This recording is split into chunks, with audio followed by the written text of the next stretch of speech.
भगवती मानव कल्याण संगठन के तत्वाधान में दमोह जिले के हटा में जिला स्तरीय दुर्गा चालीसा पाठ का भव्य आयोजन किया गया, जिसमें नशा छोड़ने के लिए लोगों ने बढ़ चढ़कर हिस्सा लिया। वहीं जिला स्तरीय दुर्गा चालीसा पाठ में मुख्य अतिथि के रूप में भगवती मानव कल्याण संगठन की केंद्रीय अध्यक्ष शक्ति स्वरूपा बहन पूजा शुक्ला जी एवं मुख्य सचिव आशीष शुक्ला जी का दमोह सीमा में प्रवेश होते ही ढोल नगाड़ों के साथ कुम्हारी पटेरा रास्ते में और हटा में जबरदस्त स्वागत हुआ। अखंड दुर्गा चालीसा पाठ में शामिल होते हुए हजारों लोगों को संबोधित किया। समापन के बाद मां पीताम्बरा पीठ देव श्री गौरी शंकर मंदिर हटा में आरती कर आशीर्वाद प्राप्त किया।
सब नहीं चलो ऐसे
और नशा मुक्त जीवन अपनाओ, मांसाहार कभी ना करना, मांसाहार कभी। नगरवासियों के लिए भगवती मानव कल्याण संगठन की ओर से परिवार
नगरवासियों की ओर से, पूरे दमोह जिले सागर संभाग एवं समूचे बुंदेलखंड की ओर से भगवती मानव कल्याण संगठन की केंद्रीय अध्यक्ष सिद्धाश्रम रत्न शक्ति स्वरूपा बहन के चरणों में यह भाव की पंक्तियां समर्पित करते हैं। आप भी अपनी भावना मिलाएं।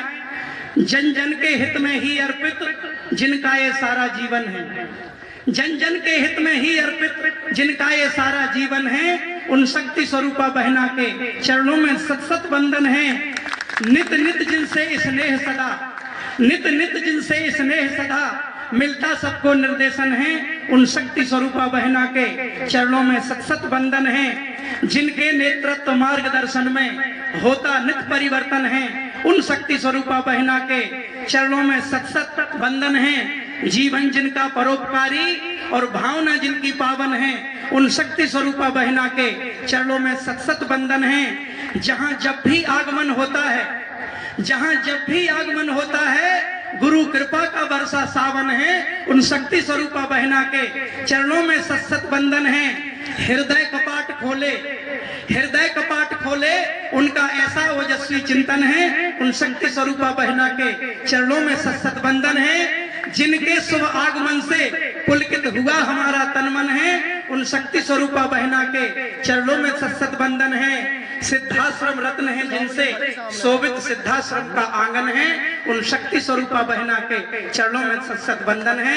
आप सबकी ओर से पूजनीय दीदी जी के चरणों में यह भाव पंक्तियां समर्पित करते हुए हम भगवती मानव कल्याण संगठन की केंद्रीय अध्यक्ष सिद्धाश्रम रत्न शक्ति स्वरूपा पूजनीय पूजा दीदी जी के चरणों में निवेदन करेंगे। हम समस्त मां भक्तों को, हम समस्त क्षेत्रवासियों को अपने आशीर्वचन प्रदान करें। बोलो सद्गुरुदेव भगवान की साधना कर रहे हैं और परोपकार की भावना को लेकर कर रहे हैं। मुझे नए सदस्यों का तो नहीं पता, पर मुझे ये पूरा विश्वास है कि जिनके गले में रक्षा कवच है, जिन्होंने माथे में कुमकुम का तिलक लगाया है, जो गुरुवर के शिष्य है, मेरे गुरु भाई बहन है, वो अगर आज सामूहिक रूप से यहाँ पर बैठकर साधना कर रहे हैं, तो उनमें से कोई भी ऐसा नहीं होगा जो कहेगा कि मेरी ये समस्या दूर हो जाए, मेरी वो समस्या दूर हो जाए। वो यहाँ पर बैठे हैं तो केवल और केवल परोपकार की भावना को लेकर, समाज कल्याण, जन कल्याण की भावना को लेकर। और जब इस भावना को लेकर हम यहाँ पर साधना करे हैं, तो सोचिए कि यहाँ की ऊर्जा का क्या लाभ होगा, कितनी ऊर्जा यहाँ पर समाहित हो चुकी होगी। हम अभी भी भले ही चल रही थी तब हमें ज्ञान नहीं था इस बात का। अभी हमें ज्ञान हो गया। अभी आप जितनी भी देर यहाँ पर शांति से बैठेंगे, जितने भी क्षण आप इस छवि के सामने बैठेंगे, मन से, ध्यान से, उनके चरणों में ध्यान लगाकर निश्चित रूप से आप यहाँ से जाने के बाद कुछ ना कुछ लाभ प्राप्त करके ही जाएंगे।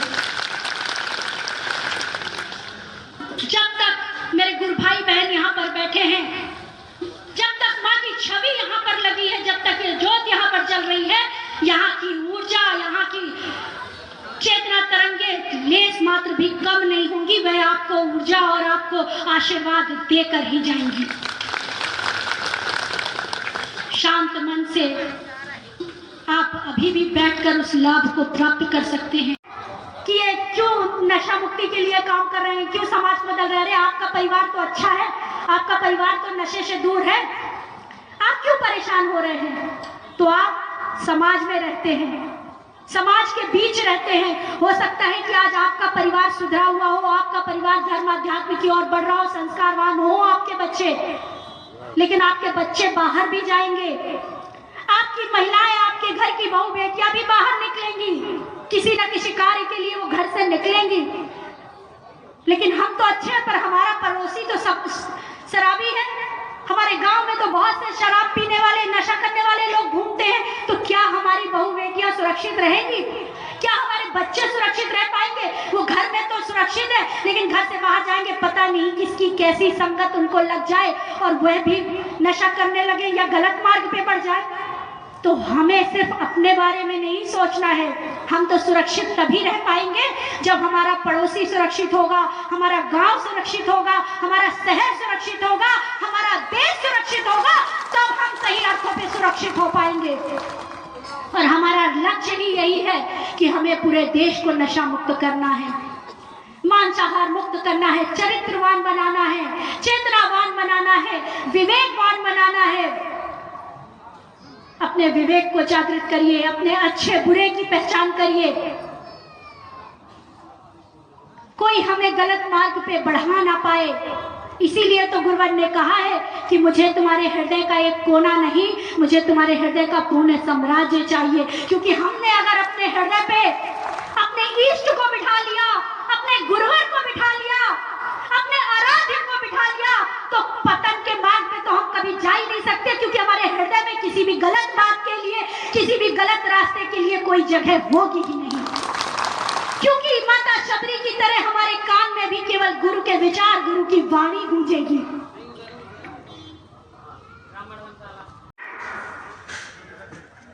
लेकिन वह है भगत सिंह, चंद्रशेखर आजाद, सुखदेव, राजगुरु, ये मेरे आदर्श है।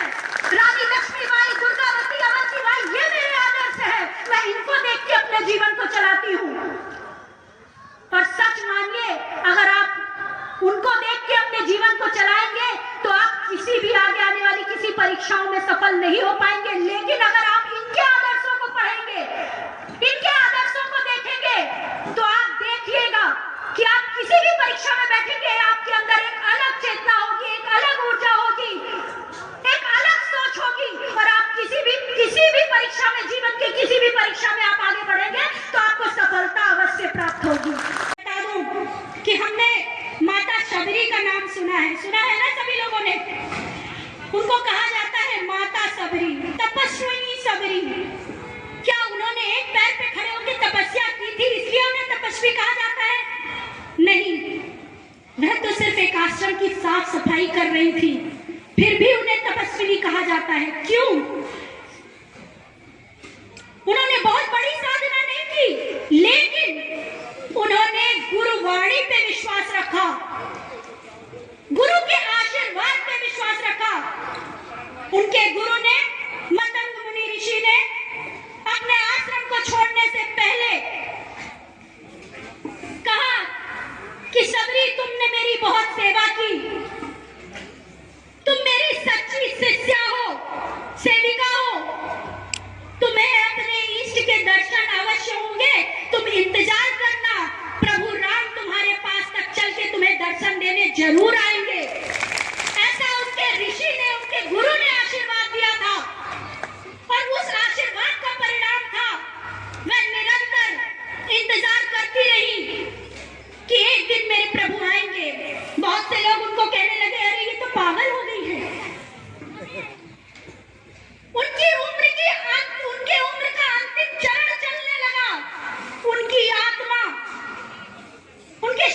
छोड़ने के लिए तैयार थी, लेकिन मैं अपने कार्य में लगी रही और उनको उसकी ताकत, उसकी ऊर्जा, उसकी चेतना तरंगे इसलिए मिलती रही क्योंकि उनके कानों में दिन रात, उनकी आत्मा में दिन रात अपने गुरु की वाणी गूंजती रही। मेरे गुरु ने कहा है कि प्रभु राम आएंगे, मेरे गुरु ने कहा है प्रभु राम आएंगे। उनका यही सबसे बड़ा मंत्र था, यही सबसे बड़ा मंत्र था जो उनकी आत्मा में, उनके शरीर में, उनके मन मस्तिष्क में घूमता रहा। कोई कुछ भी बोलता रहे, वह रोज अपने आश्रम की साफ सफाई करती थी, फूल सजाती थी कि मेरे गुरु ने कहा है तो प्रभु राम आएंगे। उनकी आत्मा भी शरीर छोड़ नहीं पा रही थी, कह रही थी नहीं, मेरा शरीर नहीं छूटेगा क्योंकि मेरे गुरु ने कहा है। और वो दिन आया जब प्रभु राम खुद चलकर उनके पास तक आए, उनको दर्शन देने, और उनके गुरु की वाणी सत्य हुई और उनकी इसी तपस्या को देखकर उनको तपस्विनी शबरी कहा जाने लगा। मैं अपने गुरु भाई बहनों से भी कहना चाहती हूँ कि अपने गुरु पर, अपनी गुरु की वाणी पर, अपने गुरु के विचारों पर पूर्ण विश्वास रखो। तुम्हारी तपस्या एक ना एक दिन अवश्य सफल होगी, तुम्हारा लक्ष्य एक ना एक दिन अवश्य पूरा होगा। हम सोचते हैं, बहुत से ऐसे व्यक्ति होते हैं, बहुत से ज्ञानी व्यक्ति भी होते हैं जो कहते हैं कि आप क्यों परेशान हो रहे हैं, आपका परिवार तो अच्छे से रह रहा है, आपका परिवार तो नशा मुक्त है, क्यों इतना आप प्रयास कर रहे हैं। मुझे गर्व है अपने भगवती मानव कल्याण संगठन के कार्यकर्ताओं पर कि आज वह समाज को अध्यात्म का रास्ता जहां बता रहे हैं, वहीं मेरे कार्यकर्ता दिन रात लगे रहते हैं कि कहां हम अपने गांव में अवैध शराब पकड़ लें जिससे कि किसी बच्चे का, किसी युवा का, किसी परिवार का नुकसान ना हो। बहुत बुराई लेनी पड़ती है, बहुत विरोध लेना पड़ता है कार्यकर्ताओं को। बहुत से कार्यकर्ताओं को धमकियां दी जाती हैं, उनको कहा जाता है कि तुम्हें हम गलत केस में फंसा देंगे, ऐसे फंसा देंगे, वैसे फंसा देंगे। लेकिन मुझे गर्व है अपने कार्यकर्ताओं पे कि उनकी इन धमकियों से वो डरते नहीं है, क्योंकि वह एक परम पूज्य परमहंस योगीराज श्री शक्ति पुत्र जी महाराज के शिष्य हैं और उन्हें इस बात का गर्व है। वो रुकेंगे नहीं, चाहे कितनी भी समस्याएं क्यों ना आ जाए, क्योंकि उन्होंने समाज कल्याण का बेड़ा ठाना है। तो हमें मानव के अंदर मानवीय मूल्यों की स्थापना करनी है, उन्हें सही मार्ग दिखाना है, उन्हें अनीति, अन्याय, अधर्म से दूर करना है, उन्हें नशे मान से दूर करना है, सही मार्ग बताना है। तब आपकी इष्ट आपसे तभी प्रश्न, राष्ट्र की रक्षा कैसे की जा सकती है। राष्ट्र की रक्षा के लिए तो सैनिक है हमारे सीमा पर, हमारी रक्षा करने के लिए हमारा क्या कर्तव्य बनता है। हम समाज में रहकर भी उनकी सहायता कर सकते हैं। लाखों युवाओं को दिशा प्रदान करने वाले, प्रेरणा देने वाले भी भगवती मानव कल्याण संगठन के केंद्रीय मुख्य सचिव सिद्धाश्रम रत्न परम आदरणीय आशीष शुक्ला राजू भैया जी भी हमारे बीच में उपस्थित हैं। आइए उनके स्वागत बंधन में भी हम यह 4 पंक्तियां समर्पित करते हैं। जिनके जीवन की हर एक सांस समर्पित इस अभियान में, जीवन का हर पल जीते जो जन जन के कल्याण में गुरुवर की विचारधारा से अवगत सदा कराते हैं, गुरुवर का चिंतन पहुंचाते सारे हिंदुस्तान में। इन्हीं पंक्तियों के साथ हम भगवती मानव कल्याण संगठन के केंद्रीय मुख्य सचिव सिद्धाश्रम रत्न परम आदरणीय आशीष शुक्ला राजू भैया जी को भी आमंत्रित करते हैं। बोलो सतगुरुदेव भगवान। परम पूज्य गुरुवर की कृपा से, उनके आशीर्वाद से लाखों घरों में ये संयुक्त छवि स्थापित है। माँ की ज्योति जल रही है, माँ का ध्वजा लहरा रहा है। अपने शिष्यों को गुरुवर ने ही चेतना प्रदान की है कि अपनी आत्मशक्ति के बल पर, अपनी चेतना शक्ति के बल पर, माँ के धर्म ध्वजा के बल पर, सत्य की राह पर चलकर, अपने मस्तक पर कुमकुम का तिलक लगाकर, नशा मुक्त, मांसाहार मुक्त, चरित्रवान, चेतनावान, पुरुषार्थी जीवन अपनाकर आप अपने जीवन में तो परिवर्तन कर ही सकते हैं, पूरे विश्व को दिशा प्रदान कर सकते हैं, पूरे विश्व को एक नई राह दिखा सकते हैं। मामूली बात नहीं है। एक जिले में प्राय शायद कुछ गांव छूट गए हों, अन्यथा आप किसी भी गांव में जाइए, कहीं पर 10 घर, कहीं पर 1 घर, कहीं पर 50 घर, कहीं पर 200 घर भी ऐसे मिल जाएंगे जहां पर माँ का ध्वज लहरा रहा होगा, जहां पर यही माँ गुरुवर की संयुक्त छवि स्थापित होगी, जहां के घर के छोटे छोटे बच्चे भी यदि आप उनके घरों में जाएंगे तो आपसे जय माता की बोलेंगे, जहां नित्य प्रति माँ का गुणगान हो रहा है, जहां संस्कारों की एक नई कड़ी सृजन कर रही है, इतिहास रच रही है। ये परिवर्तन मामूली परिवर्तन नहीं है।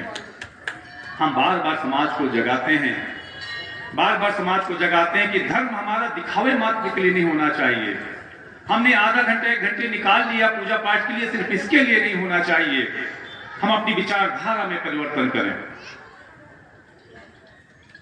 हम परसेंट गुरु भाई समाज के उसी वर्ग से आते हैं जिन्हें कभी कोई पूछता नहीं था, जिन्हें कभी कोई सहारा नहीं देता था, जिनसे कभी कोई प्रेम से नहीं बोलता था, जिन्हें लोग हेय दृष्टि से देखते थे।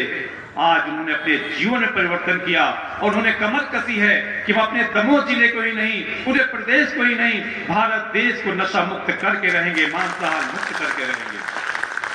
घर घर मां की ज्योति जलाएंगे, नारी सम्मान की रक्षा करेंगे, गौ माता की रक्षा करेंगे, अवैध शराब का विक्रय क्षेत्र में नहीं होने देंगे। और जिस भी व्यक्ति की करुण पुकार यदि हमारे गुरु भाइयों को सुनाई पड़ जाती है कि उसे संगठन की आवश्यकता है, कोई उसे प्रताड़ित कर रहा है, कोई माफिया उन्हें परेशान कर रहा है, विश्वास मानिए, हृदय खोलकर उसका स्वागत करते हैं, गले से लगाते हैं और उसकी हर संभव मदद करते हैं। आज हमें ऐसे संगठन की जरूरत है, ऐसे परिवार की जरूरत है। जाति पात के बंधन से दूर हटना है। गुरुवर ने बहुत अच्छा चिंतन दिया है जाति के विषय में। जब लोग कहते हैं कोई ब्राह्मण धर्म के सभा के नाम पर अपनी सभा चला रहा है, कोई क्षत्रिय धर्म पे, कोई किसी धर्म पे, गुरुवर कहते हैं क्यों अपनी जड़ें काट रहे हो? आज आप ब्राह्मण हो, आज आप क्षत्रिय हो, आज आप किसी ऊंची जाति के हो, किसी सामान्य जाति के हो, किसी पिछड़े वर्ग की जाति के हो। क्या आप में से कोई एक व्यक्ति कह सकता है, गुरुवर ने पूछा, क्या आप में से कोई एक व्यक्ति कह सकता है कि यह जन्म मेरा इस जाति में हुआ है और अगला जन्म भी मेरी इसी जाति में होगा? जवाब दीजिए, आप में से कोई एक व्यक्ति कह सकता है? नहीं कह सकता, क्योंकि जाति धर्म तो हमने बना दिए, ये परंपराएं तो हमने डाल दी। तो गुरुवर ने कहा, आज जो जातियों के नाम पर संगठन बनाते जा रहे हो, लोगों को काटने के लिए एक धरातल तैयार कर रहे हो, जिन छोटी जातियों को हो सकता है आप हेय दृष्टि से देखते हो, कल के लिए आपका जन्म वहीं पर हो जाए, तो अपना धरातल आप खुद तैयार करके गए हो। तो भाइयों और बहनों, अपने ज्ञान चक्षु को खोलने की जरूरत है। इससे न कभी किसी का भला हुआ है, न कभी होगा। भगवान राम, भगवान कृष्ण, भगवान शंकर, आप इनकी पुस्तकें पढ़ते हैं, धर्मशास्त्र पढ़ते हैं, कभी आपने जाति के बारे में पढ़ा? कभी आपने धर्म के बारे में पढ़ा? गीता का इतना बड़ा उपदेश जो हमारी पूंजी है, जो हमारी रग रग में गीता बह रही है, मर्यादा पुरुषोत्तम श्री राम का जीवन जो हमारे रग रग में बह रहा है, जो हमारी पूंजी है, हमारे संस्कार हैं, कभी आपने वहां पर पढ़ा, वहां पर जाना कि आपको किसी से भेद करना है? कोई छोटा है, कोई बड़ा है, कर्म के आधार पर जिम्मेदारियां बांटी जाती थी। लोगों ने जातियां बना दी, धर्म बना दिए, संप्रदाय